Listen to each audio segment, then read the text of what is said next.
Good morning. Today we will discuss about control unit, which is also one of the important components of CPU. We will discuss in detail about CU and we will study what are the major functions of control unit.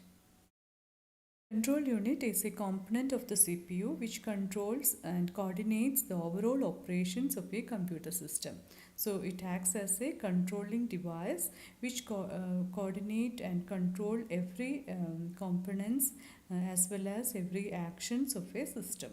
It tells the computer's memory, ALU and input-output devices how to respond to the instruction that they receive, and it also controls the flow of data between the CPU and other devices.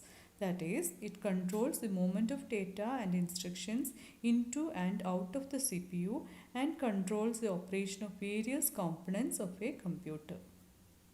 Now we will see the diagram of control unit. It is having several input lines as well as it is having output lines.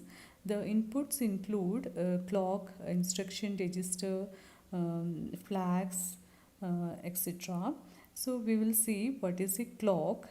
The control unit causes one micro operation to be performed for each clock pulse. This is referred to as processor cycle time or the clock cycle time.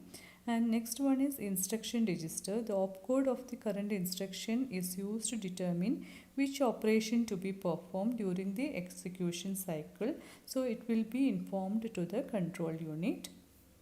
Another input signal is through the flags. These are used to determine the status of the CPU and the outcome of the previous ALU operation. The control unit also accepts control signals from the control bus, which is part of the system bus, which connects with the other components of the system. It provides signals to the control unit such as interrupt signals, acknowledgements, etc. from the other components of the system. Now we will see what are the outputs produced by the control unit. It will provide the signals within the CPU to control and coordinate the components inside the CPU and to make the data transfer between these components, and it will also produce signals to the outside components. So these are the two signals produced from the control unit. Now let's see what are the functions of CU.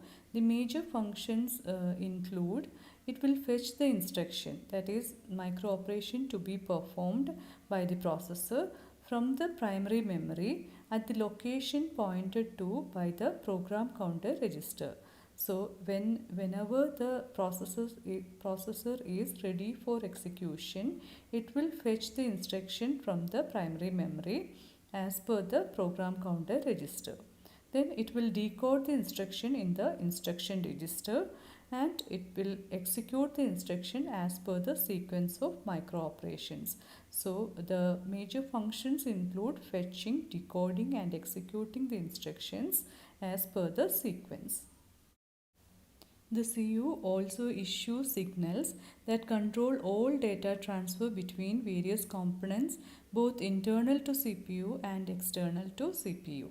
It also controls the entire system by means of timings and synchronization. The control unit can be implemented in various ways. There are two types of control unit implementations. One is hardwired control unit and microprogrammed control unit. We will discuss in detail about these two types of implementations in the next session. I hope you understand the basic concepts regarding the control unit. The topic will be over only after we study about the control unit implementation.